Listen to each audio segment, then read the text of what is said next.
Road സുരക്ഷാ മാസാചരണത്തോടനുബന്ധിച്ച് road accident action ഫോറത്തിന്റെ ആഭിമുഖ്യത്തിൽ വേങ്ങര VPC മാളിൽ വെച്ച് റോഡ് സുരക്ഷാ ലീഡേഴ്സ് മീറ്റും സമ്മേളനവും സംഘടിപ്പിച്ചു.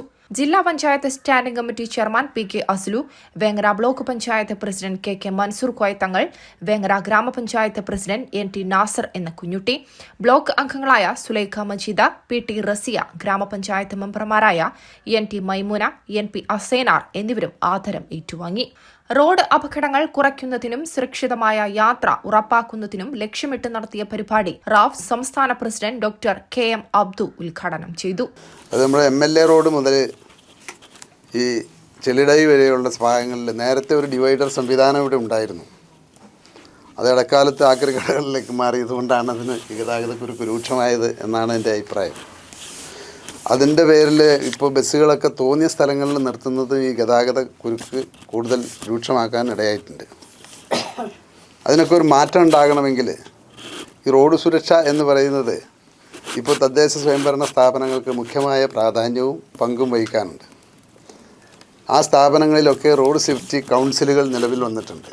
മുൻകാലങ്ങളിലും ഉണ്ടെങ്കിലും വേണ്ടത്ര രീതിയിൽ അതിൻ്റെ പ്രവർത്തനങ്ങൾ ജില്ലാ പഞ്ചായത്തുകളിലോ അല്ലെങ്കിൽ ബ്ലോക്ക് തലത്തിലൊക്കെ ഒതുങ്ങിപ്പോകുന്ന ഒരു രീതിയാണുള്ളത്. അത് തദ്ദേശ സ്വയംഭരണ സ്ഥാപനങ്ങൾ എല്ലാത്തിലും വരണം. അത് 3 മാസത്തിലൊരിക്കലെങ്കിലും കൂടണമെന്നാണ്. അപ്പോൾ റോഡ് സേഫ്റ്റി കൗൺസിൽ എന്ന് പറയുന്നത് നിസ്സാര സംവിധാനമല്ല. ആ പ്രദേശത്തെ റോഡ് അപകടങ്ങളുമായും റോഡ് ഗതാഗതക്കുരുക്ക് സംവിധാനങ്ങളെ സംബന്ധിച്ചുള്ള തീരുമാനങ്ങളെല്ലാം മേൽഘടകങ്ങളിലേക്ക് പോകുന്നത് ഈ താഴെത്തട്ടിലുള്ള തീരുമാനം അനുസരിച്ചാണ്. അപ്പോൾ നമ്മളുടെ ഈ കൗൺസിലുകളൊക്കെ ഒന്ന് ഉഷാറാക്കുകയും റാഫിൻ്റെ പ്രതിനിധികളെ കൂടി അതിൽ ഉൾപ്പെടുത്തി ആരെങ്കിലും ഒരാളെങ്കിലും വിളിച്ചിട്ടുണ്ടെങ്കിൽ ഞങ്ങൾക്ക് പറയാനുള്ളത് ഞങ്ങൾ പറയുകയും ചെയ്യാം. മിക്കവാറും എല്ലാ പഞ്ചായത്തുകളിലും വിളിക്കുമ്പോൾ അത് പോകാറുണ്ട്. കോട്ടക്കൽ അവിടെ വളരെ സജീവമായിരുന്നു. അത് നാസറായിരുന്ന സമയത്ത് ഇപ്പം ഞാൻ നാസർ കണ്ടിരുന്നു. അപ്പോൾ അവിടെയൊക്കെ ആ ഭാഗത്തുള്ള ആ ബസ് ഷെൽട്ടറൊക്കെ റാഫിൻ്റെ ഞങ്ങൾ ആരോടും പൈസ വാങ്ങിയിട്ടോ പഞ്ചായത്തിൻ്റെ മുനിസിപ്പാലിറ്റിൻ്റെ ഒന്നും അല്ലാതെ അതെല്ലാം ജില്ലാ കളക്ടർ നമുക്ക് അനുമതി നൽകി PWDൻ്റെ അനുമതിയോടുകൂടി നമ്മൾ ഉണ്ടാക്കിയതാണ്. സ്പോൺസർഷിപ്പിൽ കൂടെ ഉള്ള ഇതാണ്. നമ്മുടെ ഈ പ്രദേശത്തും അതേമാതിരി നടത്താൻ പറ്റാവുന്ന കാര്യങ്ങളൊക്കെ നടത്തും. സംസ്ഥാന ട്രഷറർ KTS സമത അധ്യക്ഷത വഹിച്ചു. റോഡ് അപകട നിവാരണം, ലഹരി വ്യാപനം തടയൽ, ഗതാഗതക്കുരുക്ക് ഒഴിവാക്കൽ, തെരുവ് നായ്ക്കളുടെ ശല്യം പരിഹരിക്കൽ, പരിസര ശുചീകരണം തുടങ്ങിയ വിഷയങ്ങളിൽ മുൻഗണനാക്രമത്തിൽ പദ്ധതികൾ ആവിഷ്കരിച്ച് നടപ്പാക്കുമെന്ന് ആദരവിന് മറുപടി പ്രസംഗം നടത്തിയ ജനപ്രതിനിധികൾ വ്യക്തമാക്കി. താലൂക്ക് സമിതി ഉണ്ട്. താലൂക്ക് സമിതിയിലാണ് ഒരുവിധം കാര്യങ്ങളൊക്കെ സംസാരിക്കുന്നത്. താലൂക്ക് സമിതി അതിൽ റാഫിൻ്റെ ഒരു പ്രതിനിധിയും കൂടി വന്നാൽ വളരെ നല്ലത്. അതിൽ പ്രസിഡന്റുമാർ, ഈ പ്രദേശത്തുള്ള താലൂക്ക് സമിതിയിലുള്ള പ്രസിഡന്റുമാർ, താലൂക്കിലുള്ള പഞ്ചായത്ത് പ്രസിഡന്റുമാരും ബ്ലോക്ക് പ്രസിഡന്റുമാരും അതുപോലെ ജനപ്രതിനിധികളും MLA അടക്കമുള്ള എല്ലാവരും ഉണ്ടാവും. തഹസീൽദാർ അടക്കമുള്ള എല്ലാ ഉദ്യോഗസ്ഥന്മാരും, മെയിൻ ഉദ്യോഗസ്ഥ ഈ താലൂക്കിൽപ്പെട്ട എല്ലാ മെയിൻ ഉദ്യോഗസ്ഥന്മാരുണ്ടാവും. ആ ഒരു ഇത് വെള്ളിയാഴ്ച ദിവസങ്ങളിലാണ് നടക്കുന്നതാണ്. ശനിയാഴ്ച ദിവസങ്ങളിൽ ആ വെള്ളിയാഴ്ച വില്ലേജിൽ നടക്കുന്നത് വെള്ളിയാഴ്ച, മറ്റത് ശനിയാഴ്ച, മാസത്തിലെ ഒരു 3ാം ശനിയാഴ്ച അങ്ങനെ നടക്കുന്നതാണ്.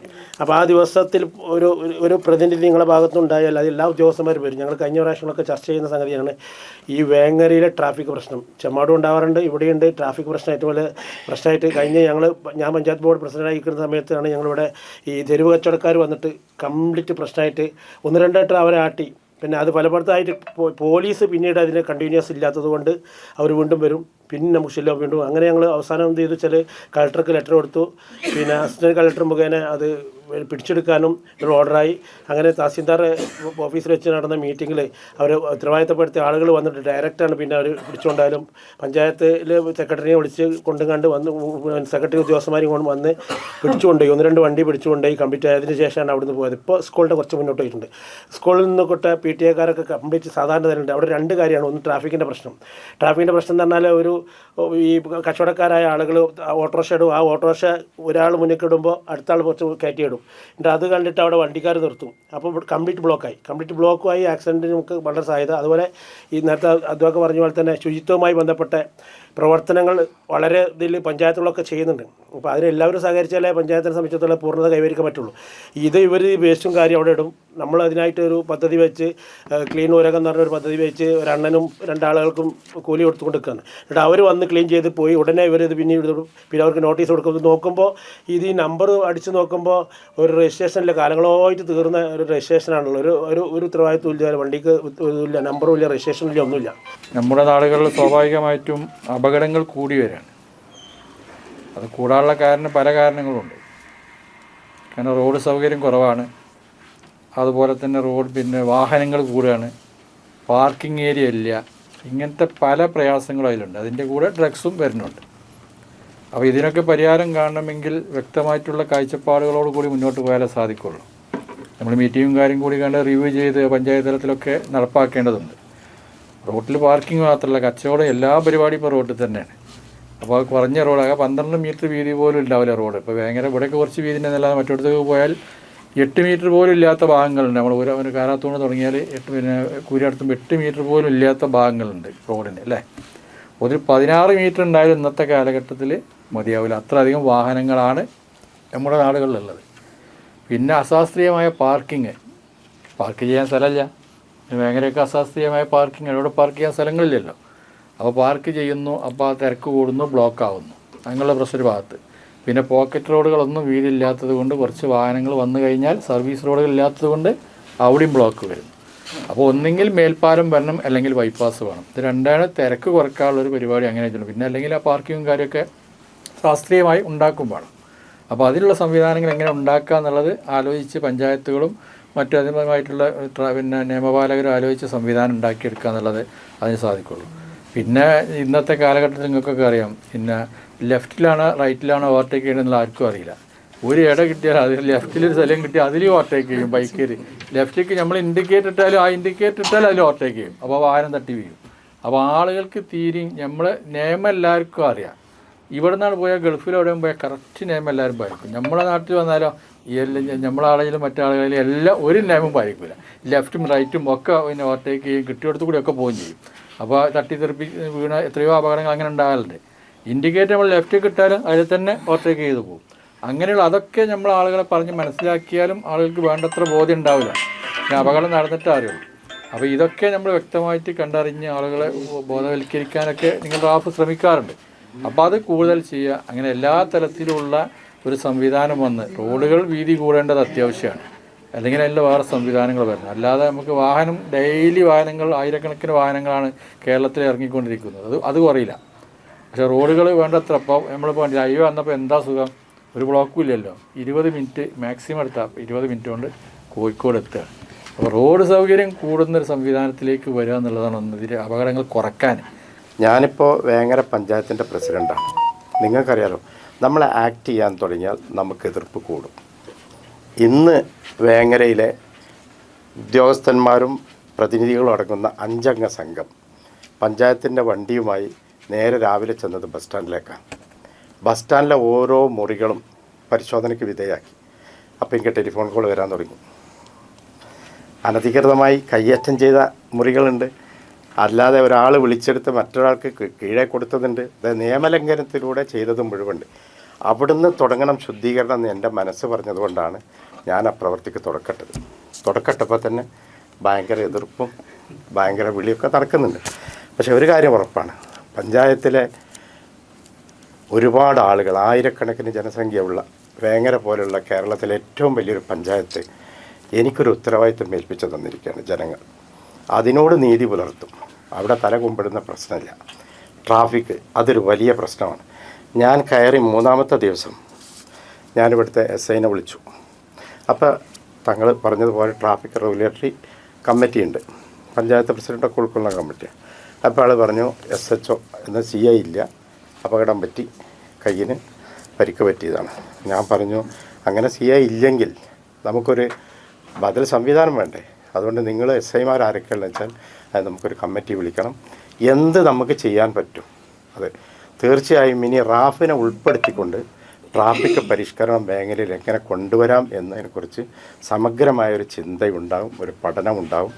റാഫ് ഞങ്ങളെ കൂടെ നിൽക്കണം, അതൊക്കെ തീർച്ചയായിട്ടും ഞങ്ങളെ കൂടെ ഉണ്ടാവും. അത് നമ്മൾ കൊണ്ടുവന്നേ പറ്റൂ. രാത്രിയിൽ 9 മണിക്ക് ശേഷം നമ്മളെ പഞ്ചായത്തിൻ്റെ ബസ് സ്റ്റാൻഡിൽ മുഴുവൻ ബസ്സുകളാണ്. അവിടെ പലതരത്തിലുള്ള അവിഹിതങ്ങളും വേണ്ടാത്തതൊക്കെ നടക്കുന്നുണ്ട്. ഇത് ഒരു ദിവസം ഞാനിങ്ങനെ പഞ്ചായത്ത് പ്രസിഡൻ്റായ ഉടനെ തന്നെ നമ്മൾ പെട്ടെന്ന് ഇതെല്ലാം കൂടി അപ്ലൈ ചെയ്യാൻ കഴിയില്ല. വളരെ സ്ലോ ആയിട്ടേ നമുക്കിത് തിരുത്തി കൊണ്ടുവരാൻ കഴിയുള്ളൂ.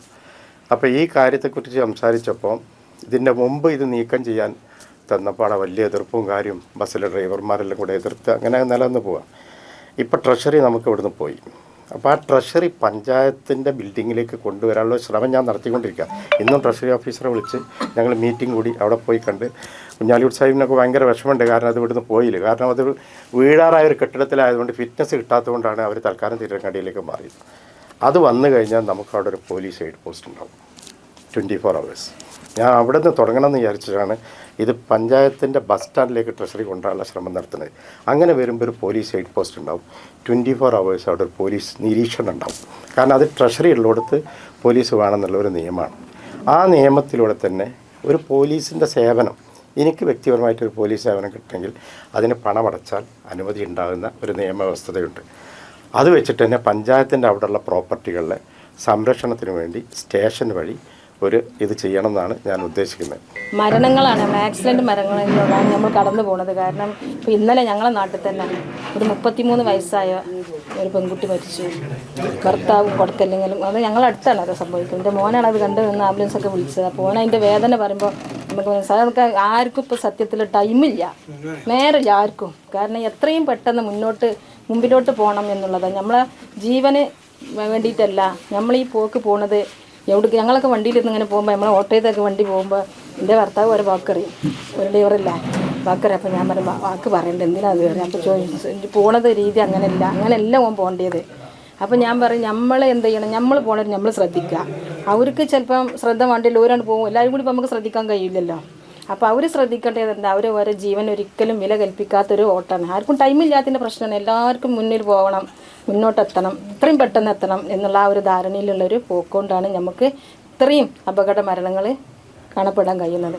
പക്ഷെ അതൊക്കെ നമുക്ക് ഭയങ്കര വേദന എന്ന് പറഞ്ഞാൽ എത്ര പോലെ ആളുകൾ ഇപ്പോൾ ഇവിടെ മരിച്ചില്ലേ, പൂരത്തന്നല്ല പ്രസിഡന്റ് ഞങ്ങളുടെ അടുത്തിപ്പോൾ കഴിഞ്ഞ ആഴ്ച എം എൽ എ റോട്ടിൽ. അപ്പോൾ അതൊക്കെ ഒന്ന് ആലോചിച്ച് നോക്കണം. ഇത്രയും അതേപോലെ ഇപ്പോൾ നമ്മൾ ഗൾഫ് രാജ്യങ്ങളിലൊക്കെ 4 ആൺകുട്ടികൾ പോയൊരു വേദന നമുക്ക് തീർത്താൽ തീരാത്തൊരു സങ്കടമാണ് എല്ലായിടത്തും മൊത്തത്തിൽ. അപ്പോൾ അങ്ങനത്തെ ബുദ്ധിമുട്ടുകളും പ്രയാസങ്ങളൊന്നും ഇല്ലാതെ നമുക്ക് ഒറ്റക്കെട്ടായിട്ട് നമ്മളെ സംഘടന റാഫിൻ്റെ സംഘടനത്തിനൊപ്പം നിന്നുകൊണ്ട് ഇപ്പോൾ നമ്മളെ പ്രസിഡന്റ് ഇവിടെ ഇരിക്കുന്നുണ്ട്. ജില്ലാ പഞ്ചായത്ത് പ്രസിഡന്റ് പറഞ്ഞു പിന്നെ ഞങ്ങൾ ഭരണസമിതി നിങ്ങളെല്ലാവരും കൂടെ ഉണ്ടാവും. അതുപോലെ തന്നെ നമുക്ക് ഒറ്റക്കെട്ടായിട്ട് പ്രവർത്തിക്കാം. എന്നിരുന്നാലും നമ്മൾ ഈ 18 വയസ്സ് തൊട്ടിട്ട് ഏകദേശം കുട്ടികൾ വില കൽപ്പിക്കാത്തൊരു ഓട്ടം. എന്താ വെച്ചാൽ വണ്ടി കിട്ടണ അത് എത്രത്തോളം സ്പീഡ് ആക്കണേ അത് പോകണം. അവർക്ക് എന്താണ് ഏതാണെന്ന് ഈ വണ്ടി എത്രത്തോളം പോകണം എന്നുള്ള എൻ്റെ മകനടക്കം എത്ര ക്ലാസ് കൊടുത്താലും എന്ത് കൊടുത്താലും ഒരിക്കലില്ല. ഇത് നിയമത്തിൻ്റെ ഇതേമാതിരത്തെ ഓരോരോ നിയമം ഇതിലൂടെ വന്നിട്ട് അവർക്ക് അതിൻ്റെ പാഠം പഠിപ്പിച്ചു കൊടുക്കണം എന്നാണ് ഈ അവസരത്തിൽ പറയാനുള്ളത്. നമ്മളിവിടുന്ന് ഗൾഫ് രാജ്യങ്ങളിലൊന്നും ആക്സിഡൻറ്റ് ഉണ്ടാവാം. പക്ഷേ ഈ മാതിരിയുള്ള കൊല്ലത്തിൽ ഓരോ വർഷത്തിൽ നമ്മൾ ആക്സിഡൻറ്റിനുള്ള മരണം അതെടുത്ത് നോക്കിയിട്ടുണ്ട് വെച്ചെങ്കിൽ എത്രത്തോളം നമ്മൾ സൗകര്യങ്ങൾ കൂടുതലും നമുക്ക് സൗകര്യം കൂടുന്നിടത്തോളം കൂടുതൽ ആക്സിഡൻറ്റ് അതാണ് കണ്ടുവരുന്നത്. ഏതായാലും ഈ പരിപാടിക്ക് എല്ലാവിധ ഭാവങ്ങളും നേർന്നു നിർത്തുന്നു. ആർക്ക് പറഞ്ഞു കൊടുത്താലും എല്ലാവർക്കും വേഗം എത്തണം. ആർക്കും സമയമില്ല. എത്ര നല്ല റോഡായാലും എത്ര സ്പീഡിൽ പറക്കാൻ കഴിയുമെങ്കിൽ അത്രയും പറക്കണം എന്നാണ്. അത് നമ്മളെ ജീവൻ പണയം വെച്ചിട്ടുള്ളൊരിതാണ്. ഏതായാലും നമുക്കിനി നമ്മളെ വ്യാപാരികളിലൊക്കെ എല്ലാവരും കൂട്ടിയിട്ട് നല്ല വിപുലമായ ഒരു കൺവെൻഷൻ വിളിക്കുന്ന പോലെ നമുക്കൊരു മീറ്റിംഗ് വിളിക്കണം. സ്കൂള് പിന്നെ അതേപോലെ സ്കൂളിലുള്ള ആൾക്കാർ, നമ്മളെ ഡ്രൈവർമാർ, വിദ്യാർത്ഥികൾ, പിന്നെ പുറത്തുള്ള ആൾക്കാരെല്ലാവരും കൂടിയിട്ട് നല്ല വിപുലമായ ഒരു മീറ്റിംഗ് വിളിച്ചിട്ട് അതിക്ക് നേതാക്കന്മാരും അതേപോലെ നമ്മളെ പോലീസ് അതിലപ്പുറം ഡിപ്പാർട്ട്മെൻറ്റിൽ നിന്നൊക്കെ വരാൻ അവരൊക്കെ കൂട്ടിയിട്ട് നമുക്ക് നല്ലൊരു മീറ്റിംഗ് സംഘടിപ്പിക്കാൻ കഴിയട്ടെ. വേങ്ങരയിലെ റോഡിൻ്റെ ബ്ലോക്കിൻ്റെ കാര്യം എല്ലാവർക്കും അറിയാം. ഒന്നാമത് ഈ ടോറസ് ലോറി, പിന്നെ മറ്റൊന്ന് അനധികൃതമായിട്ടുള്ള പാർക്കിങ്, പിന്നെ വഴിയോര കച്ചവടം. ഈ വഴിയോര കച്ചവടമൊക്കെ നമ്മൾ അതിൻ്റെ ആഴത്തിലൊക്കെ പഠിക്കുമ്പോൾ ചിന്തിക്കുമ്പോൾ ഇവിടെ അങ്ങാടിയിലുള്ള ഹോൾസെയിൽ കടക്കാർ, പച്ചക്കറി, ഫ്രൂട്ട് അങ്ങനെ തുടങ്ങിയിട്ടുള്ള ഹോൾസെയിൽ വ്യാപാരികളുടെ ടാക്സോ പെർമിറ്റോ നമ്പറോ ഒന്നുമില്ലാത്ത ആ വണ്ടികൾ ആക്രി വിലക്ക് വാങ്ങിക്കൊണ്ടുവന്ന് അത് റോഡ് സൈഡിൽ സ്ഥാപിച്ച് 3-4 വണ്ടി ഓരോ മുതലാളിമാർക്ക് കീഴിൽ റോഡ് സൈഡിലിട്ട് കച്ചവടം ചെയ്യണം. നമ്മളതിൽ ഇടപെടുമ്പോൾ അവർ പറയും ഒരു മൈസത്താണ്, അരിപ്രശ്നമാണ്. ഒരു അരിപ്രശ്നം ആയിരിക്കാം, അത് ഒരാളുടെ അരിപ്രശ്നമായിരിക്കാം. പക്ഷേ വ്യാപാരിയുടെ വിറ്റുപോകാത്ത അതല്ലെങ്കിൽ കടക്കാർ കൊണ്ടുപോകാത്ത മുതലാളിമാർ വാങ്ങാത്ത സാധനങ്ങൾ റോഡിൻ്റെ സൈഡിൽ അല്പം വില കുറച്ച് നമുക്ക് തിരയാൻ അവകാശമില്ലാത്ത രീതിയിൽ ഒരു കീസിലാക്കി തരുന്ന സാധനങ്ങൾ നമ്മൾ കൊണ്ടുവരിക എന്നുള്ളതാണ് തെരുവ് കച്ചവടം കൊണ്ട് നമുക്ക് കിട്ടുന്നത്. അത് നമുക്കൊരിക്കലും നമുക്ക് കൈയിട്ടെടുക്കാൻ മിക്ക കച്ചവടക്കാർ സമ്മതിക്കില്ല. അപ്പോൾ അവരെ കൊണ്ട് ഒരു ഗുണമില്ല. റോട്ടിൽ ഈ മാലിന്യം വലിച്ചെറിയാന്നല്ലാതെ ഒരു കുടുംബം ഒരു പക്ഷേ കഞ്ഞി പിടിച്ച് പോകുന്നുണ്ടാവും. അതല്ലാത്ത ഒരു ഗുണം അതിൽ നമ്മൾ കാണുന്നില്ല. അപ്പോൾ അതൊക്കെ ഏറ്റവും നമുക്ക് ഈ റോഡ് സൈഡിൽ നിന്ന് അത് മാറ്റപ്പെടേണ്ടത് തന്നെയാണ്. മാറ്റപ്പെട്ടെങ്കിൽ തന്നെയാണ് ട്രാഫിക് ഒരു പരിധി വരെ ഒക്കെ മുന്നോട്ട് കൊണ്ടുപോകാൻ സാധിക്കുള്ളൂ. അപ്പോൾ ഞാനും തുടർന്നും എൻ്റേതായ എല്ലാവിധ സഹായ സഹകരണങ്ങളും ഈ സംഘടനക്കും അതുപോലെ നല്ല പ്രവർത്തനങ്ങൾക്കൊക്കെ ഉണ്ടാകും എന്നീ അവസരത്തിൽ ഉറപ്പ് നൽകുകയാണ്. അതോടൊപ്പം ഈ പരിപാടിയിൽ നമുക്ക് എളിയവനായ എനിക്കും ഒരു ആദരവ് തന്നതിൽ ഇതിൻ്റെ സംഘാടകർക്കും പ്രവർത്തകർക്കും എല്ലാവിധ നന്ദിയും കടപ്പാടും അറിയിക്കുന്നതോടൊപ്പം എല്ലാവിധ ആശംസകളും അറിയിക്കുന്നു. Jai Hind. Bangalath Pokker Haji, P K Kutty, Savithri teacher, P Suharabi, Chalil Basheer, Mattara Moideenkutty, U K Saithalavi Haji, Pulikkal Abdurahiman, Thumbayil Sreekumar, C Jameela, A Subaida, Koonari Shoukath എന്നിവർ ചടങ്ങിൽ സംസാരിച്ചു. എ കെ ഹംസ സ്വാഗതവും കെ ആലി നന്ദിയും പറഞ്ഞു. MTN news, Vengara.